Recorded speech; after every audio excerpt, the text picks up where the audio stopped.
The wind that morning carried dust and memory. It came from the mesas and dry gulches, sweeping over the dying grass and rattling the tin cross above Red Hollow's church roof.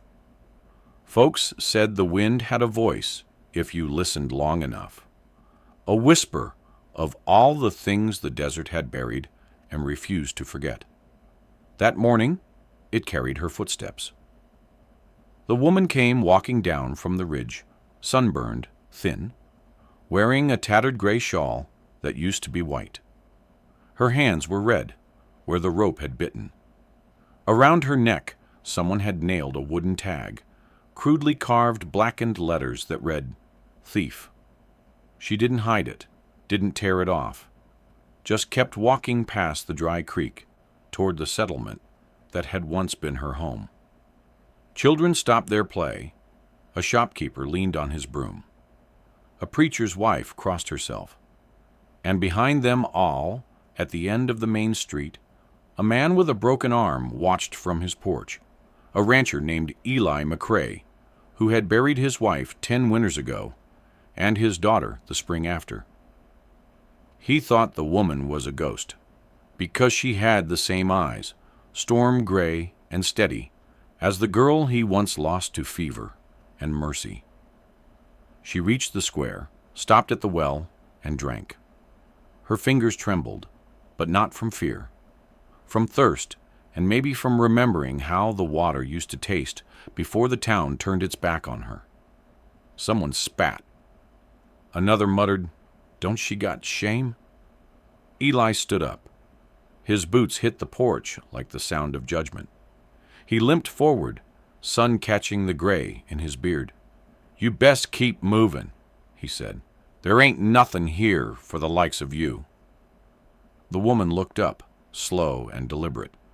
Her voice was dry as the wind. "Then maybe you don't remember me." The crowd's murmur turned uneasy. Eli squinted. "Girl, I am the daughter you lost," she said, "and I've come home." The silence that followed felt carved out of stone. Eli's jaw worked, but no words came. The preacher's wife gasped. A boy laughed out of confusion and stopped when his father's hand struck his shoulder. Everyone in Red Hollow knew the McCrae girl had died in the cholera, summer of '68. The grave was still there, under a crooked cottonwood at the edge of the ranch.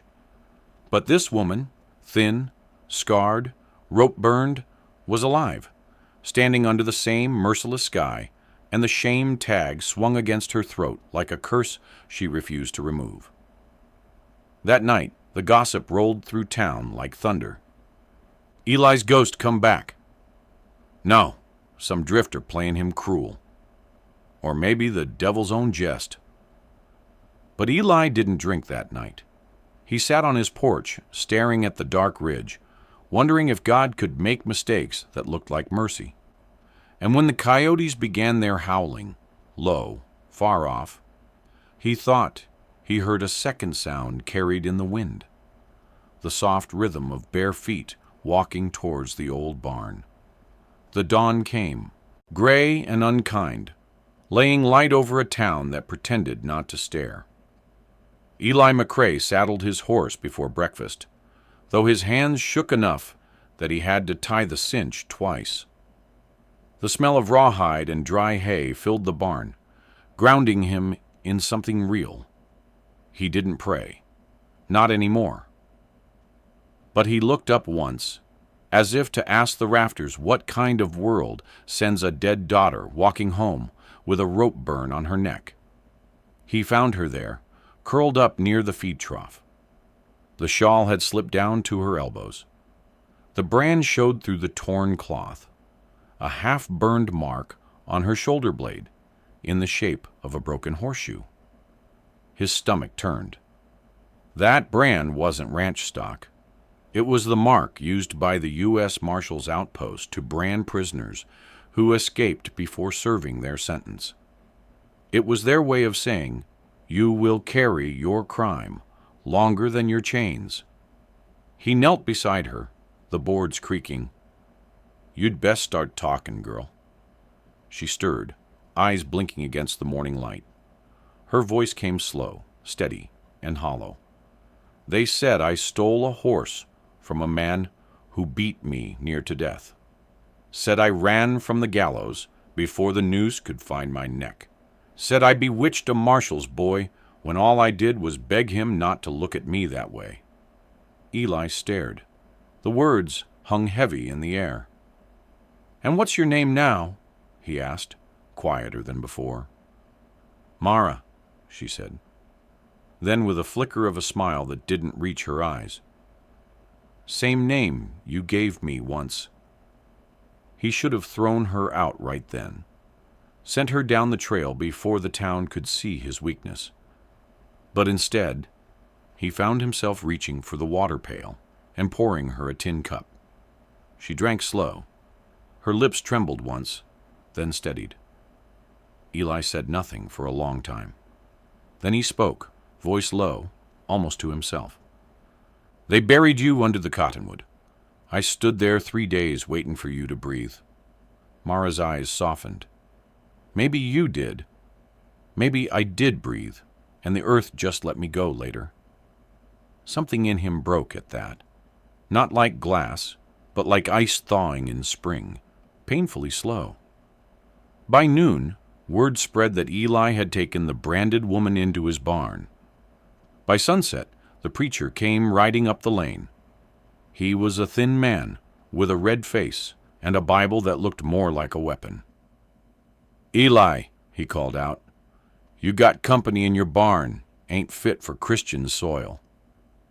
Eli stepped out, shirt sleeves rolled, dust rising around his boots. "Ain't your concern, Reverend." "She's marked," the man hissed. "You seen it. That's no daughter. That's judgment." Eli looked him dead in the eye. "Then let God do the judging. You just ride on." The preacher's jaw clenched. He turned his horse, but his eyes promised fire and whispers. Inside, Mara sat by the oil lamp, sewing at the torn hem of her dress with trembling hands. Eli's shadow filled the doorway. "They'll talk," he said. "They already did," she answered softly, "even before I walked back." He hesitated, then unhooked his coat and laid it beside her. "If you're staying, you'll need this for the cold." She didn't thank him, just pulled the coat around her shoulders. The fabric smelled faintly of sage and smoke. Outside, the first snowflakes began to fall, carried sideways by a desert wind that never forgot. By the third day, Red Hollow was ready to make a spectacle of shame. It began with the blacksmith's wife whispering at the well, and by evening the whispers had grown teeth. A mob doesn't need truth, only the taste of heat and gossip. Someone hung a wooden sign from the hitching post outside Eli's gate. "Thief's house." Someone else left a rope on his porch, a reminder or a threat. Mara saw it first. She stood in the yard, coat pulled tight, her breath showing white in the cold. She stared at the rope for a long time. Her fingers trembled, not with fear, but something sharper, the kind of anger born from years of silence. When Eli came out with his rifle, she was already moving. "What are you doing?" he asked. "Finishing what they started," she said. Her voice was calm, almost gentle. She picked up the rope, coiled it around her hand like a snake she'd trained, then took the sign from the post. Eli's jaw worked. "They'll come for you again." She looked at him, not defiant, not begging, just tired. "They already did, every time they say my name." Then she walked past him, into the barn. Inside, she set the sign and the rope on the dirt floor. Her eyes were glassy, reflecting the low orange glow of the lantern. Eli stood in the doorway, watching her tear off bits of dry hay and pile them over the wood. When the flame took, it burned fast, the letters THIEF curling into smoke like they were ashamed of themselves. The rope hissed as it caught, the fibers snapping and blackening, the smell of pitch and sin filling the air. The snow came heavier that week, coating the desert in white silence. For once, Red Hollow looked clean, as if even its sins had been dusted over. Eli rode out to check the fence lines, the air sharp enough to bite. When he came back, he found Mara outside the barn, brushing down his mare. The animal, usually skittish with strangers, stood still under her hand, ears flicked, breath steaming. "Never seen her quiet for anyone," Eli said. Mara didn't look up. "Animals don't lie," she murmured. "They remember kindness when the world forgets it." A black crow landed on the fence post beside them, feathers slick against the cold. It cawed once, loud, then again, a sound that made Eli's horse snort. "That bird's been following you since you came," he said, half gruff, half curious. Mara smiled faintly. "He followed me out of the canyon. Sometimes he brings me things. Lost buttons, bones, a bit of twine." Eli frowned. "You feedin' him?" She shook her head. "He just knows where the lost things go." By late afternoon, the wind shifted. Smoke rose from the ridge. Not Eli's chimney, but a warning. Someone was burning brush in the hollow. When Eli reached the ridge line, rifle in hand, he saw 2 riders from town, the blacksmith's sons, cutting across his pasture. They weren't hunting. They were leaving something nailed to his fence. He approached slow, boots crunching over frost. The riders didn't look back. When they were gone, he found a crude wooden board nailed into the post, painted with black tar letters, "Witch." He tore it down, jaw tight, breath steaming like a bull's. That evening, he found Mara sewing by the stove, her hair falling loose. The glow of the fire made her look softer, almost like the memory of the daughter he used to read to under the same roof. He dropped the sign onto the table. Her eyes didn't flinch. "They've changed the word, not the meaning." "Then we'll change something else," he said. He took the board outside, smashed it in half, and threw it into the fire. The wood crackled, sparks jumping. Mara came to stand beside him.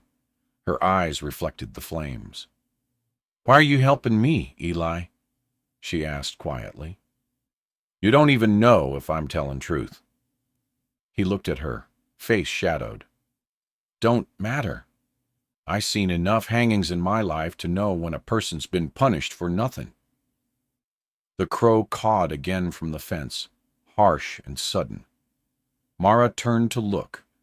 It had dropped something shiny in the snow, a broken locket. She picked it up. Inside was a faded miniature portrait. A girl and a man with eyes much like Eli's, painted long ago. Her fingers trembled. This was yours." Eli took it, his hand brushing hers. His voice cracked. "Was my wife's. Lost it the day we buried our girl." They stared at each other.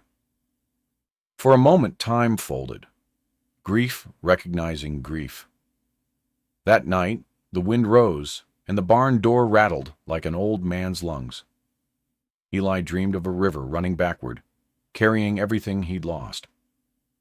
Mara sat awake, watching the crow through the small window, its black eyes glinting in the moonlight. Somewhere beyond the ridge, men on horseback were gathering. Eli wanted to stop her, but couldn't move. Something about that fire.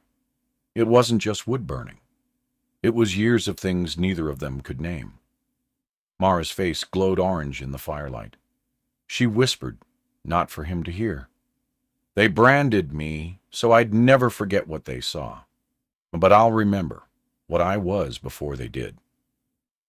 When the rope turned to ash, she scooped a handful and let it fall through her fingers like gray snow. That night, a boy, maybe 12, crept up to Eli's fence. His name was Jonah, the tanner's son. He was the one who'd laughed in the square that first morning. He watched the barn door glow faintly from inside, and he whispered through the cracks, "Ma'am?" Mara turned. The boy's voice shook. "Why didn't you fight 'em back when they hurt you?" She stepped closer, crouched so her eyes met his. "Because they weren't listening," she said. "But you are." The boy swallowed, nodded once, and left. When dawn came, the sign was gone. Only a black circle of ash remained, half buried by frost. The sheriff rode by later, reining in his horse at the sight of it. "Looks like someone's asking for trouble," he said. Eli, splitting firewood nearby, didn't look up. "Maybe trouble's what needed asking for." The sheriff studied him, then the ash. "You sure you want to stand with her, Eli? Ain't no forgiveness from this town." Eli wiped sweat from his brow, eyes on the horizon. Forgiveness don't mean much when you already buried everything that mattered.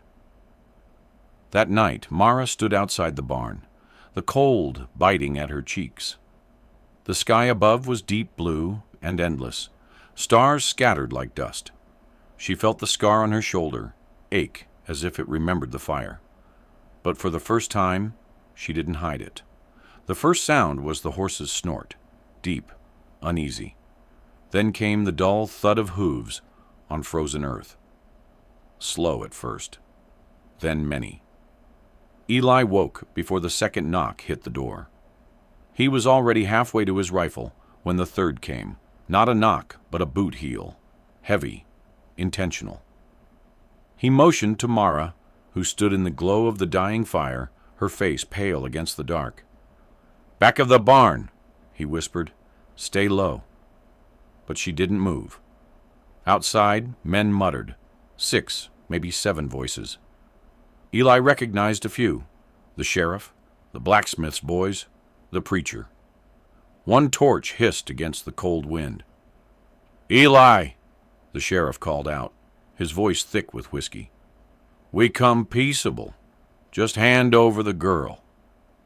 Eli stepped onto the porch, rifle resting on his arm. "Ain't no girl here needs handin' over." "That woman's branded," said the preacher. "Escaped prisoner. Bewitched Marshall's men. Turned folks sick back in Silver Creek. There's a warrant, says she's property of the state now." Eli's jaw tightened. "I don't reckon the Lord signs warrants." The preacher's eyes glinted like frost. "Then the rope will do." The barn door creaked behind him, soft, deliberate. Mara stepped out, shawl around her shoulders, chin lifted. Her breath came out in steady clouds. "If you came to hang me," she said, "do it honest. Don't hide behind Scripture." The men shifted, surprised by her calm. The sheriff spat. "You talk bold for a thief." She took one step forward, bare feet sinking into the snow. "You ever ask what I stole?" The sheriff hesitated. "Doesn't matter." "It does," she said, her voice a whisper and a hammer all at once. "I stole my own life back." A murmur ran through the men. The preacher raised his torch, hand trembling. "You bewitched that Marshall's boy." "I begged him to stop," she cut in, loud enough for the night to hear. "And when he didn't, I ran. They called it witchcraft, because they couldn't call it what it was." The words struck like stones. For a moment, even the horses shifted uneasily. Eli looked at the men. "You satisfied now?" But they weren't, not with their pride bleeding. The blacksmith's eldest raised his rifle. "Step aside, McCrae." Eli's voice came like gravel. "You'll cross that gate over my body." The standoff stretched, wind howling through dry grass, torches sputtering. Then from the ridge came the caw of the crow, long, echoing, like a bell. From the darkness a second sound answered, hooves, fast, wild. A young boy rode down the hill. Jonah, the tanner's son, his face red with cold and fear. He stopped between the mob and the ranch, his small frame shaking but his voice loud enough to break the silence. "You can't hang her," he shouted. "She didn't do nothing." The men froze.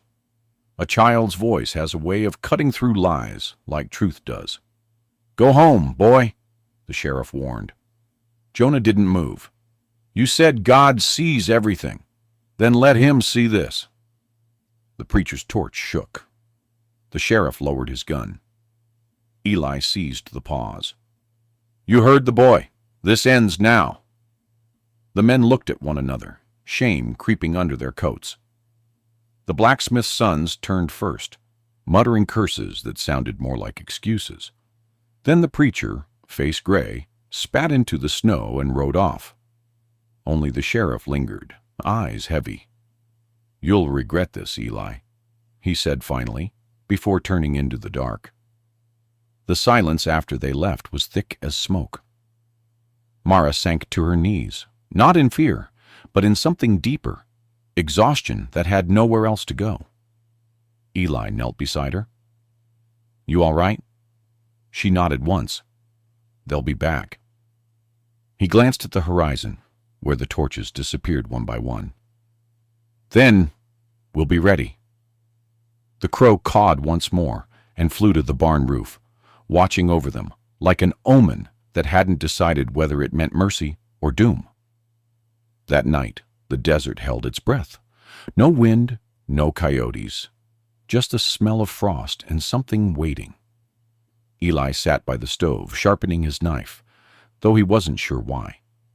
He'd fought his share of men, in the war, in saloon brawls, over cattle and land. But this fight felt older, heavier, the kind that didn't end with one man on the ground, but with everyone hollowed out. Mara sat opposite him, tracing the edge of her brand through the cloth of her dress. The scar had turned a deep, angry red. "You ever wish you'd died instead?" she asked suddenly. Eli looked up. "Every day since I buried my wife." She nodded slow. "Then you know it ain't the dying that's hard. It's staying when you got no name worth keeping." He studied her. "You still got one. I gave it to you." That made her laugh, a sound small and painful, like something that forgot how to be joy. "Names don't hold when folks decide you're a curse." "Then let's make 'em hold," he said, voice firm now. "You'll stay here till spring. I don't care what this town says." She looked into the fire, eyes distant. "Spring's a long way off." Outside, the crow croaked once, a harsh note against the quiet. Then the horses began to snort, restless. Eli's head snapped up. He moved to the window. Out beyond the barn, small flickers of light trembled, torches again, scattered like embers on the snow. He cursed under his breath. "They're back!" Mara rose, her shawl falling to the floor. "Then we end it here." Eli grabbed his rifle, checked the chamber. "You hide in the barn." But she shook her head. "If they burn me out again, it'll never stop. I'm done running." The mob came quieter this time. Fewer men, harder eyes. The preacher was gone. Only the sheriff and the blacksmith's boys remained, joined by a few who needed someone else to blame for their own empty lives. They spread salt in a circle near the barn, muttering about cleansing, about sin, about God's light in dark places. Eli stepped out, rifle in one hand, lantern in the other. "You light that torch," he said, "and you better be ready to burn with it." The sheriff hesitated, torn between duty and doubt. "You can't keep her, Eli. She's wanted by law." Eli took a step closer. "Law don't live here, just men too scared to see what they've done." Mara came out then, barefoot in the snow, her hair loose, her brand uncovered. The firelight caught the scar, black and raised like a seal of every injustice ever buried in the dirt. She walked straight into the salt circle and stopped. "If your God wants me," she said softly, "he knows where to find me." The sheriff's hand trembled. One of the younger men, no older than 20, dropped his torch. It hissed out in the snow. Eli lowered his rifle. "You finished?" The sheriff swallowed hard. "You've got till morning. Then I'm coming with papers." "Bring 'em," Eli said. "I'll bring shovels." The sheriff turned away. The men followed, their shadows long against the snow.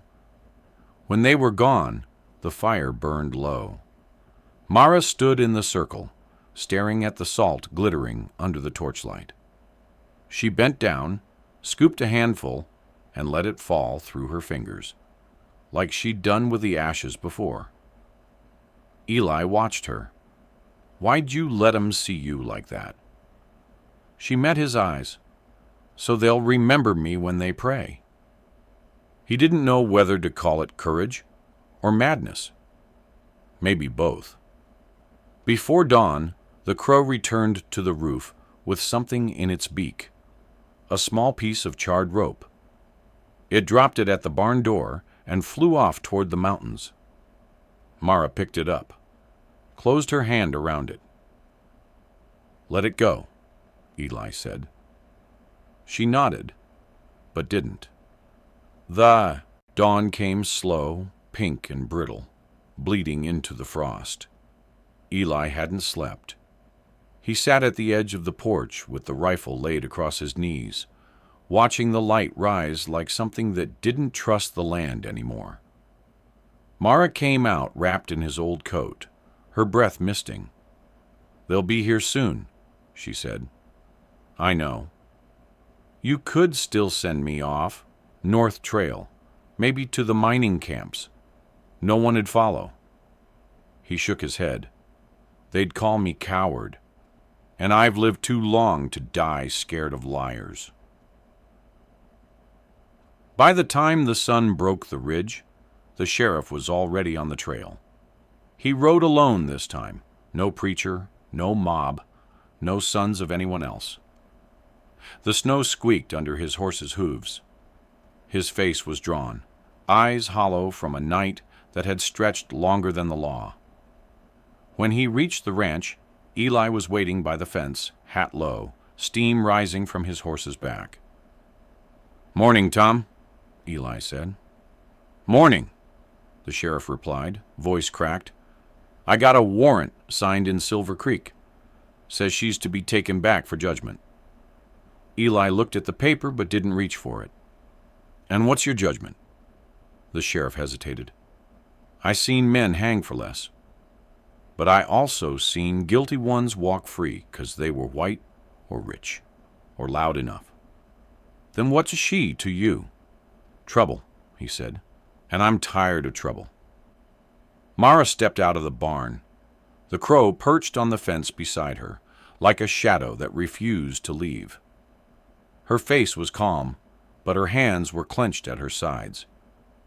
"You gonna take me, Sheriff?" He didn't answer right away. The wind picked up, whistling through dry grass and rattling the boards of the corral. "Tell me one thing," he said at last. "That marshal's boy, you kill him?" Her eyes flashed, steady as steel. "No, but I should have." The sheriff stared at her for a long time. Then he folded the paper once, twice, and tucked it back into his coat. "Town don't need another ghost," he said. "You got till sundown to disappear." He turned his horse and rode off, slow but sure, the sound fading into the hills.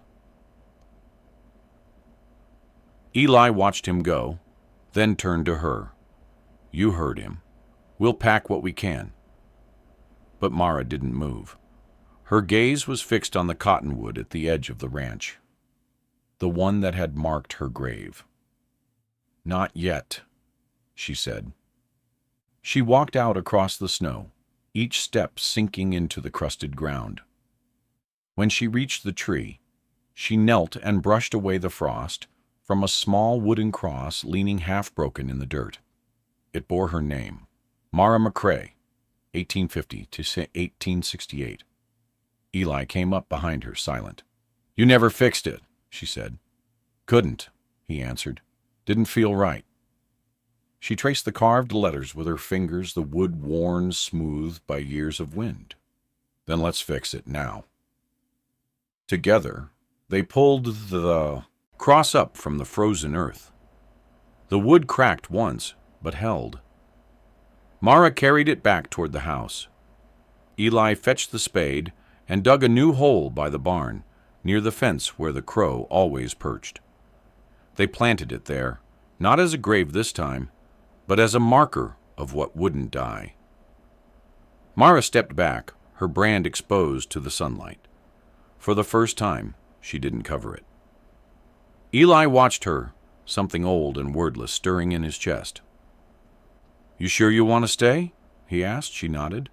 "You can't lose what's already lost. Might as well live on it." The wind rose again, carrying dust and light. The crow took off, circling once before vanishing over the ridge. Eli squinted into the sun, half blind, half proud. He said, "Guess that means the world's moving on." Mara smiled faintly, then let it remember. Spring came late to Red Hollow. Snow melted into rivulets that carved through the dust, and from the blackened patch where rope and salt once lay, small green shoots began to push through. Eli built her a garden beside the barn, rough fence, crooked rows, and Mara worked it with her bare hands. The dirt clung to her fingers like forgiveness that didn't come easy. Each dawn she watered the seedlings, humming tunes that had no words. Sometimes townsfolk passed the ranch road and turned their eyes away. Sometimes they nodded. And once, only once, Jonah stopped by with a handful of wildflowers. He didn't speak, just left them at the fence. That was enough. By summer, the cottonwood bloomed pale and full again. Beneath it, the wooden cross leaned not as a grave, but as a promise. Eli would sit there evenings, hat on his knee, watching her among the rows, the branded woman who refused to vanish, the daughter he'd found again in the ashes. And when night came, the crow still called from the ridge, one cry for the living, one for the lost. If this story moved you, subscribe to our channel, where forgotten legends of the Wild West rise again, one campfire at a time.